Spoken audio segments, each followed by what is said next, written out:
पोलिसांनी आम्हाला आतापर्यंत सहकार्य केलं. आम्ही लगेच जशी घटना घडली तसं आम्ही लगेच पोलिसांना कॉल केला होता. पोलीस लगेच तिथं दवाखान्यापाशी दाखल त्यांची गाडी लगेच आली होते. तिथून आम्ही पोलीस स्टेशन आलो. सरांना बारामतीला हलवण्यात आलं. इथून त्याच्यानंतर आम्ही पोलीस स्टेशनमध्येच होतो तरी पोलिसांनी आम्हाला खूप सहकार्य केले.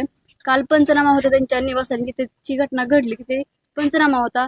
तिथे TYSP SP साहेब अनेक बरेच जण तिथे आले होते. तिथं पण आम्हाला सहकार्य झाले. जिथे आम्ही बसून चर्चा केली होती, जिथं ही घटना घडली, बैल कुठं बांधलाय त्याची सगळी विचारपूस केली त्यांनी. परत पोलीस स्टेशन मध्ये आल्यानंतर तरी तिथं त्यांनी आमची विचारपूस केली. तर ते म्हणले आम्हाला तुम्हाला न्याय भेटेल. पण माझी एवढीच इच्छा आहे की ज्यांनी हे केलं आम्हाला स्वतःहून तिथं बोलवून घेतलं, तो सगळं मिटून सगळं आम्ही जायच्या वेळेस त्यांनी पाठीमागून हल्ला केला. त्याच्यामध्ये माझ्या मुली देखता त्यांनी तिच्या वडिलांना हल्ला केला.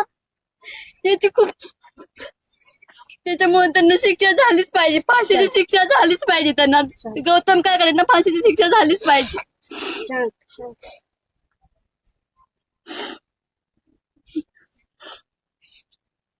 आजच्याच त्यांना पोलीस स्टेशनला अटक झालीच पाहिजे गौतम काकडेंना. साहेब आता पण प्रगती काय आहे? त्याच्या कुठं ट्रेस लागला का? तुम्हाला अजून कोणा काही बोलायचं आहे का तुमच्यापैकी? जो आम्ही बैल दिला होता सुंदर बैल, जो आम्ही सुंदर बैल त्यांना दिला होता तो काही व्यवहार त्यांनी कंप्लीट केला नाही. त्याच्यामुळे तो बैल आम्हाला अर्ध्या तासात पोलीस स्टेशनला हजर झालाच पाहिजे. ठीक नाही तोपर्यंत काही प्रयत्न येणार नाही असं ठरलंय ना सगळ्यांचं. प्रेत म्हणजे बॉडी